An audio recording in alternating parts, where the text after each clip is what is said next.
you say it with me? God loves me. God is healing me. And God is blessing me. So I can bless other people. Good morning, everybody. My name is Brother J. Paul Hernandez, and welcome to Feast Magnolia. Let's give God a big clap offering. To all the first-time attendees, can you raise your hand? We just want to welcome you. Welcome. Welcome to the feast. Yay! If you're beside the first-time attendee, can you just say hi, high-five them, tickle them, kurot their cheeks? That's also cool.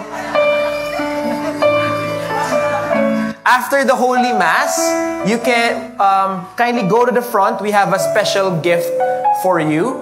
And also, you can go, at this moment, we will start our confession. So if you want to go to receive the sacrament of confession, kindly go to the side, go to the back, near the entrance, and they'll guide you with the priest. Amen? Amen. Are you excited to be blessed today? Yes. Tell the person beside you, handa ka na ba? Pwede mo ba sabihin sa kanya, sabihin mo, kung friend mo, sabihin mo, friend. Pakisabi, friend. Pwede ba? Ibaba mo muna yung Great Wall of China mo. Can I just ask you today to bring down your walls? Is that okay? Yes. Alright, sure kayo? Okay. I promise I will judge you if you don't. Let's pray. In the name of the Father, and the Son, and the Holy Spirit. Amen. Today, I receive all of God's love for me. Today, I open myself to the unbounded, limitless, overflowing abundance of God's universe. Today, I open myself to God's blessings, healing, and miracles. Today, I open myself to God's Word so that I become more like Jesus every day. Today, I proclaim that I'm God's beloved, I'm God's servant, I'm God's powerful champion. And because I am blessed, I am blessing the world. In Jesus' name, amen.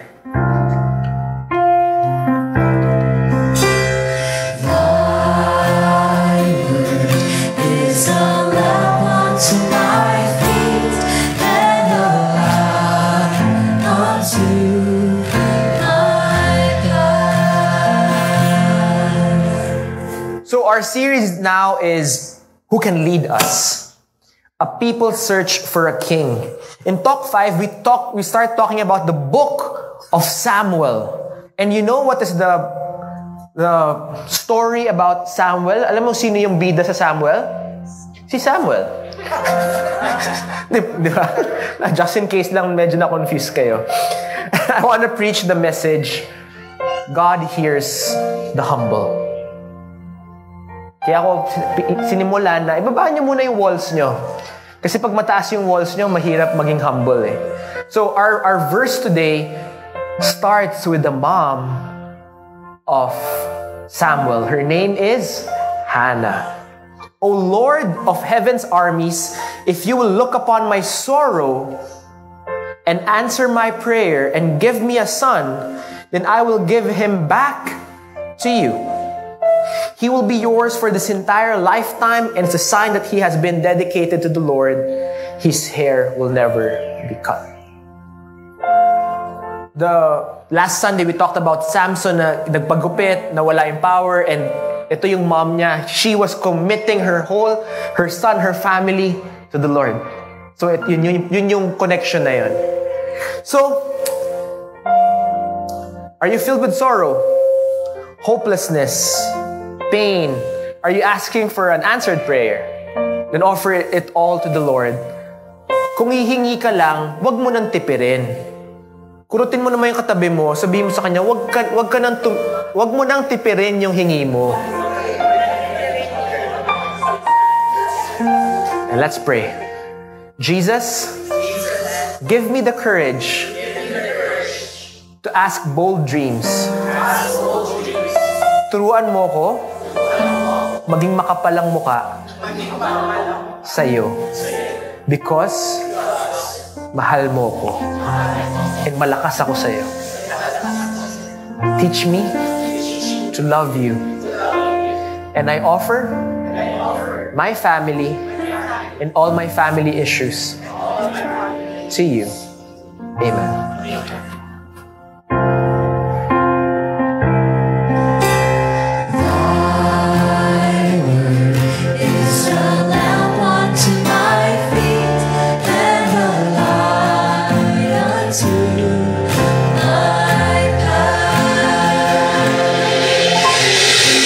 Let's give God a big clap offering.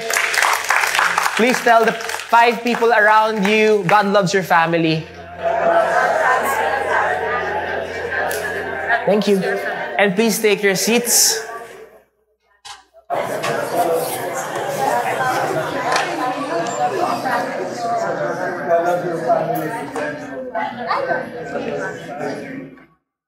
All right. Are you ready to be blessed? Yes. Can I start with a story? One time, I felt like inviting a friend to have lunch. Nangyari na ba sa yun? Uyayain ko kaya tong kaibigan ko kumain. But there was a problem. Ask me what? At that time, my budget wasn't enough. Parang kulang. Minsan pag ikaw nagaya, may Filipino feeling na ikaw manglilibre. Or that's how just I felt. Manglilibre ako or at least half kami. Pero sabi ko, Lord, next time na lang. Kasi not enough yung pang-lunch ko today. But then, makulit yung bulong ni Lord sa puso ko. Has that happened to you? Yung may nafe-feel kang bulong sa puso mo pero hindi ka nakikinig? Yes. So sabi ko, sige Lord, I trust you. So in-invite ko yung friend ko, nagkita kami, and kumain kami ng tacos. Tignan niyo yung tacos sa likod ko. Andyan ba yung tacos? Ang sarap niya. Ang ganda ng kwentuhan namin. Wala lang sa picture, pero alam mo, masarap na kasama niyan, may Coke.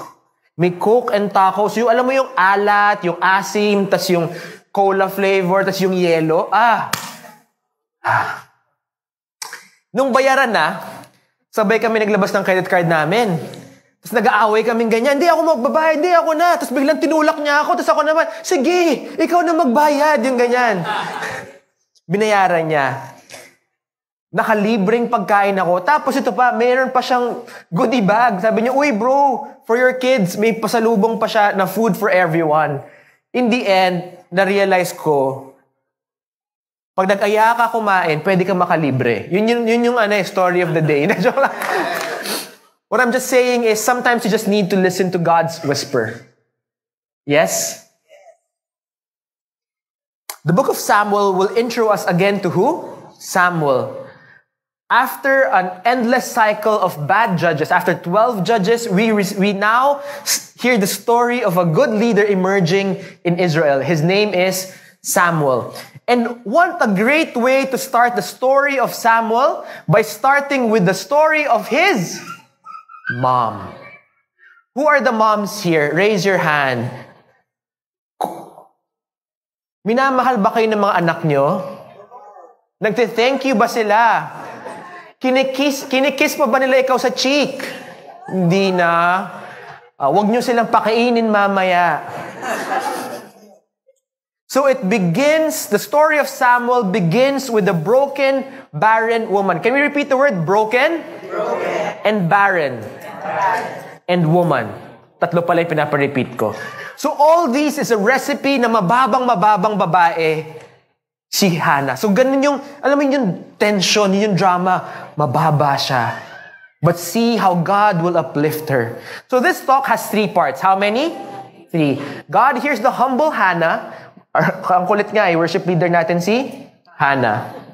Yung prod dito ngayon din, si Hannah. So it's a day of Hannah. Number 2, humble Samuel hears God. And number 3, the proud that cannot hear and cannot be heard. Number 1, let's go talk about God hears the humble Hannah. Who is Hannah? Again, she is the mom of Sam. Hannah raised a fantastic son in Samuel.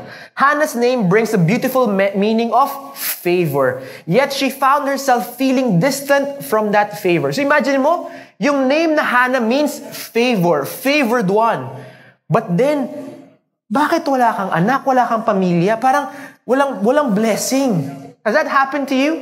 That you feel God will bless you, pero ang tagal ng blessing mo, sino ito may hinihintay na blessing? Amen. Lahat tayo nag-iintay.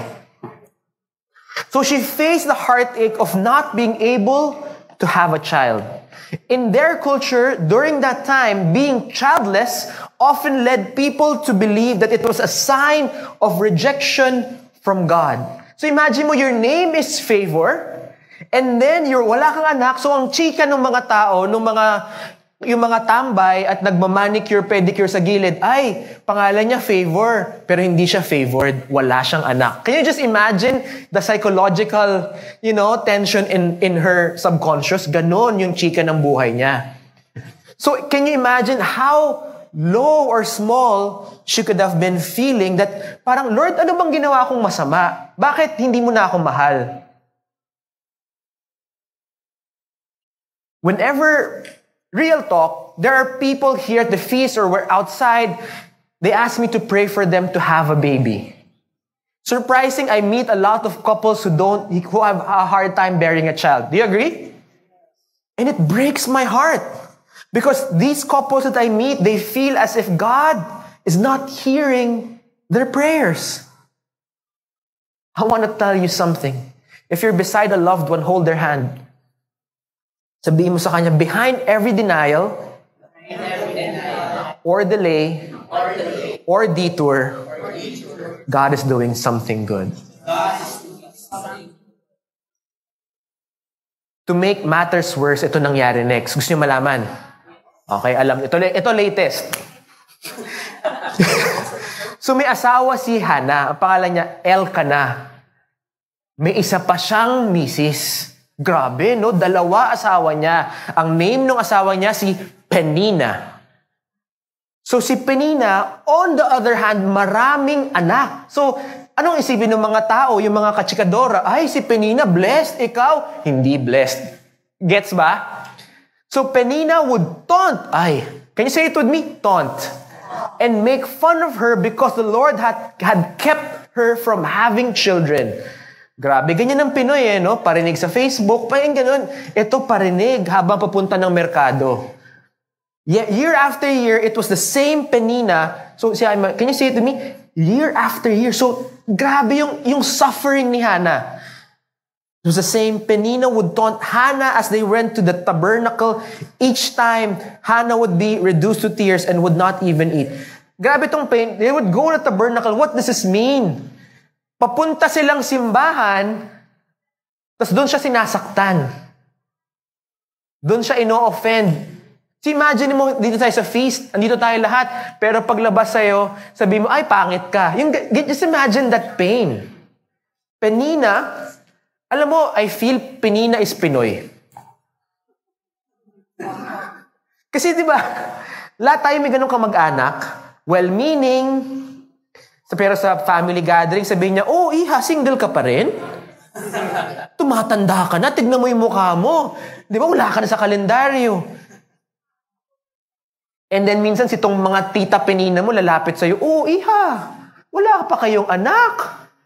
Bakit? Matanda ka na. Di ba? Ganon, di ba? Sabihin, wala ba kayong pera pang anak?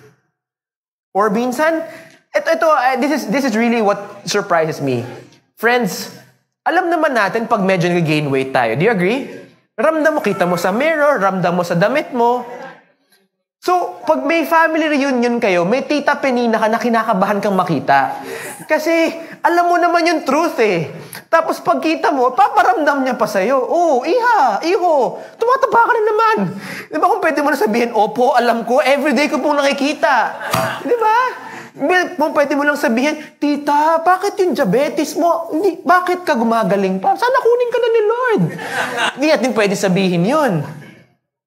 Sorry, mga thoughts ko ganun. Question, taas niyong kamay kung may Penina ka sa pamilya mo.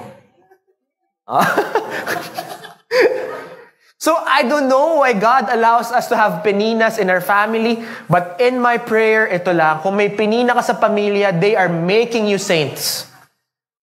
So kung may kamag-anak kang Penina siya, ang ugali, tignan mo siya minsan, sabi mo, you are making me a saint.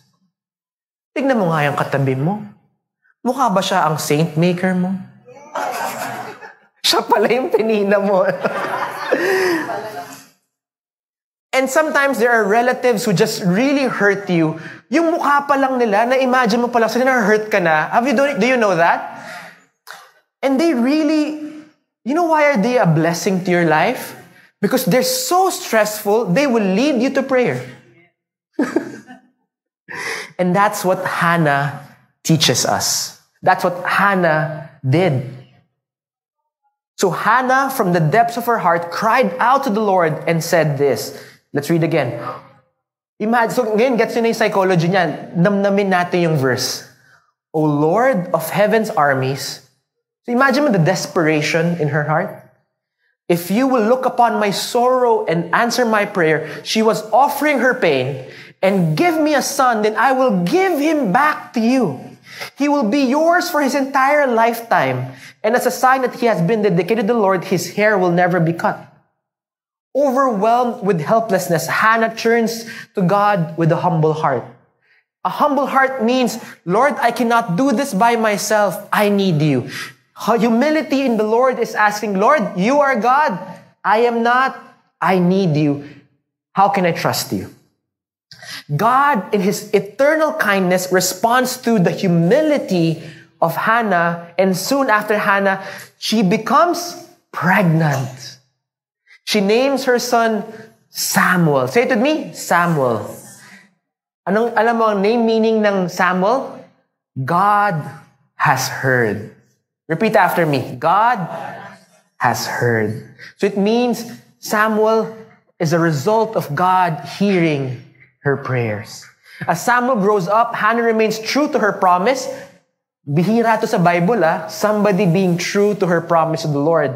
Lovingly bringing her little boy to the tabernacle to dedicate him for service for Yahweh. And I love this story. Ask me why. Because it is connected to a story in Genesis. The story of Sarah and Abraham.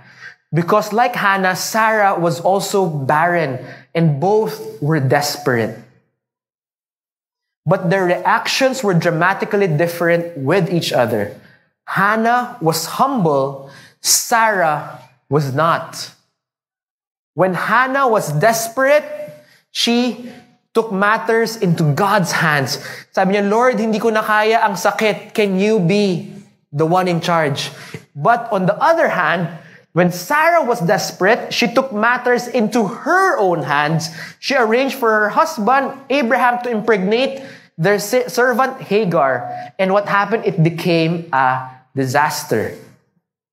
Sarah got jealous of Hagar. She abandoned Hagar and her child Ishmael to die in the desert. So if God had intervened, Sarah and Abraham would have murdered Ishmael and Hagar. Grabe, di ba? Okay lang bang real talk tayo? Are you feeling desperate? Are you finding yourself tempted to force things? Maybe bend the rules, bribe somebody, 100,000 lang naman. Yung mga ganun. Friends, let's avoid going that path like Sarah did. To all the single people, the youth and the single people, if you're feeling impatient for a partner, I can totally understand how overwhelming it can be. Sometimes if it can feel like all you hear is the loud tickling of your biological clock. Do you agree? Don't force it. Don't rush into any relationship. May sabihin ako masakit. Tanyo sa akin, it is better to remain single than to be married to the wrong person. Yes. Ramdam ko yung lalim ng hugot natin. Sometimes it's not about relationships. Are you desperate for money? Are you distressed because of credit card bills, loans? Yung ibang tao na po-promote, ikaw, utusan pa din. Friends, don't cut corners. Because God sees every sacrifice you're doing. If you do cut corners, it will bite you in the end. Can you hold the hand of the person beside you? Sabihin mo sa kanya, trust in the Lord. If you remain faithful in your planting season, trust that your harvest season is coming. I want to proclaim this. Who had a tremendous, dami ko sasabihin. What a challenging 2020.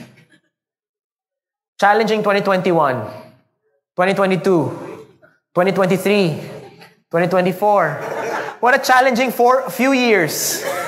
I want to declare this to you. 2025 is Jubilee year. God is expanding, is showering us with His graces. If you've been struggling for a while, if you've been planting the right seeds, I believe this year is going to be your harvest year. Do I hear an amen? Amen. Hannah is not only better than Sarah, but also better than Abraham. How? God gave Abraham his son, Isaac, and later hiningi ni Abraham back si Isaac. But Hannah was different. She asked God for a son, and in the same breath, gave him back to the Lord. So, spontaneous na, Lord, pahingi, pero sa'yo siya. Can I talk to all the parents here? If you're a parent, I invite you to offer your children to God. Consecrate your children to God. Let your kids fulfill God's dream, not your dream. Let them do God's will, not your will. If you have failed dreams or mga gusto mo mangyari, hindi nangyari sa buhay mo, huwag mo i-pressure yung anak mo to make your dreams their dreams. In the end, they're not your children. As parents, we are only stewards of the Heavenly Father. You're borrowing your children for a while. Can I say a very harsh truth? To all couples, if you're a couple, hold your couple person's hand. Or just if you're a family or somebody, just hold each other's hand. I need to say this, and I was so scared to write it. Here's the reality. God loves your children more than you can ever love them. Pwede niya nang bitawan kasi baka pinipiga mo na yung kamay niya. You know, one of my biggest blessings in life is my mom offered me to God. My mom consecrated me to God. Gusto niyo malaman ano yung nangyari? Yes. I love it. Chismoso tayo. During the first 3 months of her pregnancy with me, her cervix opened, putting my life in danger. So there was a risk of infection, potential termination of the pregnancy, miscarriage, and development issues because of the opening. So my mom had to take medication to keep me in her womb, mga pampakapit, and the doctor cautioned them, huwag kayong ma-surprise kung may issue siya sa development. Parang naniwala kayong may issue siya, no? Grabe kayo, judgers. It's okay. I judged you first. Joke lang. So, may potential developmental issues because of bed rest, medication, everything else that was happening. So my mom's OBGYN, suddenly revealed her faith. Sabi ng OB ng mom ko, this boy is a fighter. He is still alive. In Tagalog, bakit kaya buhay pa siya? Grabe, no? Siguro may purpose siya sa buhay. See, my mom was bedridden for 6 months after that. So first 3 months, cervix open, bedridden until the mga anak. And since that time, alam mo, walang Netflix, wala pang cable. So ang ginawa niya, nagbasa siya ng Bible. And when I was growing up, she told me the meaning of my name. Bakit ko na tinanong? Ask me why. Ang haba kasi ng pangalan ko, nagrereklamo na ako. Jeremiah Paul Manalang Hernandez. Yung mga classmates ko, nasa question number 3 na, nasa Hernandez pa lang ako. So imagine mo, nauubusan ako ng competition pa rin sa pagbilis sa exam. Anyway, She told me the reason for my name na, kasi reklamo ko ang haba, but there's a purpose for the name. My first name is named Jeremiah, after Prophet Jeremiah, because he is the Old Testament's youngest prophet. His name means exalted one. And a side note, siya rin yung author ng Lamentations. Kaya pala madrama ako. Mahilig ako maglament for fun. My second name is Paul, named after Saint Paul, the apostle, the man who preached to the Gentiles. He went outside of Jerusalem. He preached to the people who were rejected by the Jews. He built churches all over the world. If there was no Saint Paul, there is no Christianity in our society now. Paul means humble one. So when you, what can I say? So if you put my name together, Jeremiah Paul, it means the exalted, humble one. Nax! Grabe, di ba? Ako na. Can I say? You know, I reflect on this for many years of my life. My mom could have hated her situation or practiced self-pity during that season. Wala ka pang wifi noon. Talagang imagine mo si daddy na nakikita niya everyday. Mapapabasa ka talaga ng Bible eh. And she offered me to the Lord. And why is this important? Because her words and her prayers were not just a thought. It is now reality. Because I am living my life as Prophet Jeremiah and Saint Paul.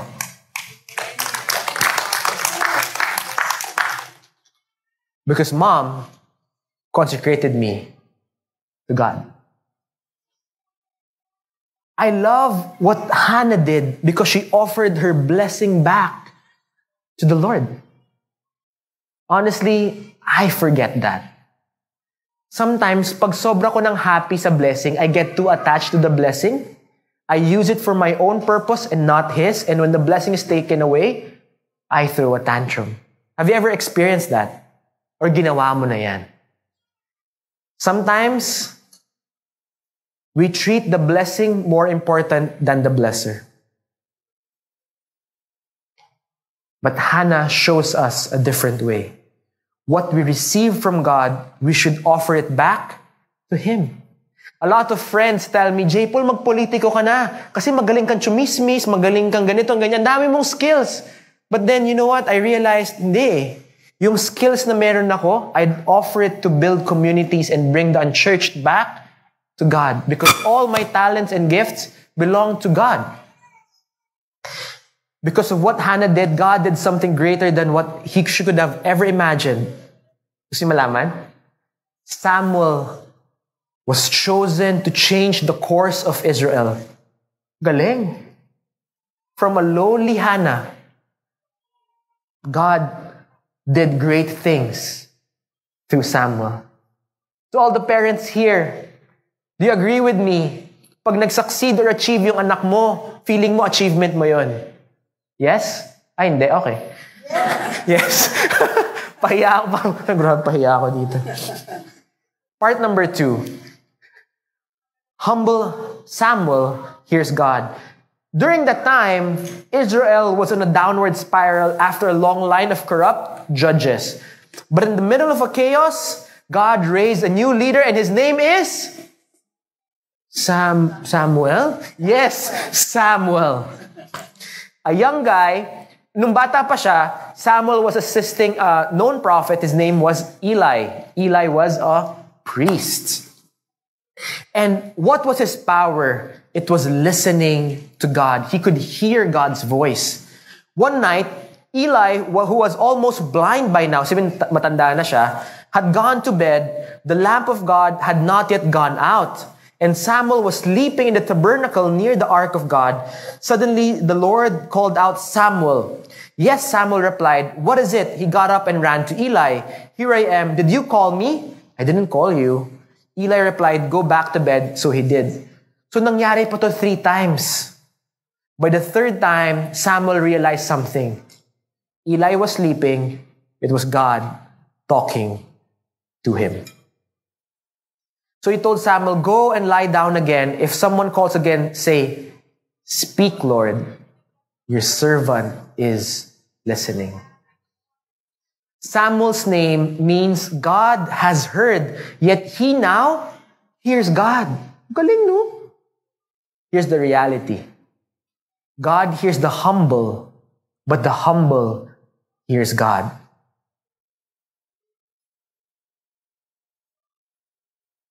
Why? How can you hear God? Because God is a relationship. God wants a dialogue with you. Kasi nangyayari sa atin sometimes, when we pray, puro tayo. Do you agree? Pag pray ka na, Lord, ito yung rant ko, ito yung problema ko, ito yung hinihingi ko, Lord, kunin mo na sa ganito. Do you want to hear God? Be humble. Do you want God to hear you? Be humble. Part number 3. The proud that cannot hear and cannot be heard. Samuel's boss was Eli, a priest and a decent guy. However, he had 2 sons. How many? Hophni and Phinehas, who dishonored their priestly heritage by becoming terrible priests. So anong ginawa? They stole food brought for sacrifice, and worshippers complained. They threatened him with violence. Ito pa, they slept with young women who served at the entrance of the tabernacle. Grabe!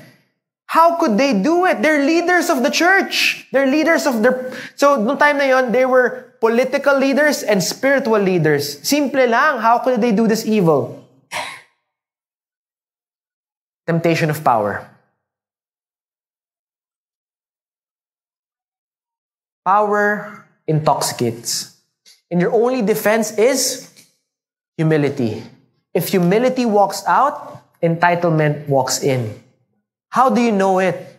When you stop saying, I get to serve, and you start saying, I deserve. I repeat, when you stop saying, I serve, and you start saying, I deserve. So ito nangyari one time. So yung malaman, so may one time, may laban sila with the Philistines. Kalaban. Arch rival nila. 4,000 Israelite soldiers died. Ito nangyari. Let's bring the ark of the covenant of the Lord from Shiloh. If we carry it into battle, it will save us from our enemies. So plano sila. Bakit importante itong ark of the covenant? Because the Ark of the Covenant is the holiest symbol in the religion Judaism. The Ark was the box containing the tablets of the 10 Commandments, and the lid of the box had 2 angels, and it was also the seat of God. So it symbolized God's presence. And sino yung kasama nila sa gera? Si Hophni and si... Ano nga name niya? Phinehas. Yan. Sige, next. Hophni and Phinehas, the sons of Eli, were also with the Ark of the Covenant of God. When the Israelites saw the Ark of the Covenant of the Lord coming to camp, their shout of joy was so loud it made the ground shake. And that's why they couldn't hear God. They were too noisy. Ang iniisip nila, how can we lose? Kasama natin yung Ark and the priests with us. They marched, yabang. Alam niyo nangyari? Last time they lost the battle, 4,000 Israelites died. This time they lost and 30,000 of their brothers died in battle. The Ark of the Covenant captured, Phinehas and Hophni died, and when Eli heard this bad news, hinimatay siya, nabali yung leeg, nategi din. Hindi po yung joke, totoo po talaga. Yun yung nangyari pag binasa nyo. Naghihintay ka ng punchline, hindi po kasi joke yun. So ano tong nangyari? Israel was now barren. What does that mean? Ang feeling nila, parang siya si Hannah. The favor of God had left them. Bakit? Ask me why. Because they were no longer following God. They were almost pagan. So when they carried the ark with them, they were using it as a talisman to bring them luck. Today, I meet Catholics who treat their miraculous medals, Benedictine medals, rosaries, or any sacramental as a lucky charm or anting-anting. Minsan nga, you know what some people do? They get the host, the Eucharist, inuuwi nila, tapos pinapakain sa pangsabong na manok para lumakas yung manok, para manalo. Friends, it doesn't work like that. God wants a relationship, but what we want is transaction. We want quick formulas. We want our house to be blessed and safe. So what do? Ask me what? We order a Sacred Heart statue for 1,000 pesos and put it in the altar or sa labas ng bahay, thinking na porket may Sacred Heart tayo, safe na. Hindi yun relationship. Ginawa mong anting-anting si Lord.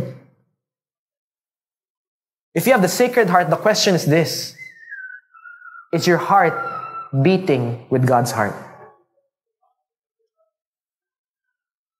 We want formulas because we can control them, but we cannot control God. That's why we want God's blessings, but avoid God Himself. Bakit punong-puno ang simbahan ng simbang gabi? Kasi may hinihingi tayo. Like Hannah, Israel was barren. They lost battles, the ark and the priest Eli. They hit rock bottom. When the prophet Samuel told them to repent, they humbled themselves and discarded their gods. Finally, they won a battle against the Philistines. Nagbago sila. Panalo sila. Why? Because napahiya na sila and they humbled themselves. And because God hears the humble. Here's what I want to tell you. Humble yourself before God allows you to be humiliated. Have you ever heard stories of people yumaman, na sobrang yaman, yumabang, tapos nawala yung negosyo, bumait? Have you heard the stories? Friends, before God allows our humiliation, humble yourself. Because humbling yourself is choosing to slowly humiliate yourself na hindi ka ang bida. Diyos ang bida. They say the powerful will conquer the world, but in God's kingdom, it's upside down. The humble lead God's kingdom. Jesus said, God blesses those who are humble, for they will inherit the world. The next verse is one of my favorite verses. Can you read it with me? Kahit silently lang. Though He was God, He did not think equality with God as something to cling to. Instead, He gave up His divine privileges. He took the humble position of a slave and was born as a human being. When He appeared in human form, He humbled Himself in obedience to God and died a criminal's death on a cross. Therefore, God elevated Him to the place of the highest honor and gave Him the name above all other names, that at the name of Jesus, every knee should bow in heaven and on earth and under the earth. Every tongue declare that Jesus Christ is Lord, to the glory of the Father, the God the Father. Friends, God hears the humble, and the humble hear God. This morning, I invite you to humble yourself before the Lord. In humility, I ask you to consecrate your family to the Holy Family. Ask me, how do you start? Sabi mo, paano? Let go of resentment. Let go of unforgiveness. Let go of anger. Let go of attachments. Can I ask you to stand up?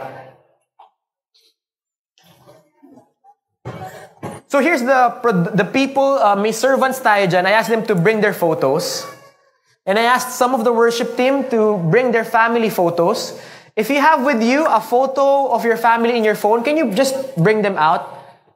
Ask me why. Because we will pray for your family. Racing to, pagka wala ka, walang blessing yung family mo. Bakit importante ito? Bakit tayo may dramang ganyan? Ask me, why? Because the physical is as important as the spiritual. Maybe your family members are not here, so we want to pray for them. We offer them even if they're not here. So, kahit yung phone mo nakaganyan, nakahawak ka lang, nakabukas yung phone mo, yung picture ng family nakalabas.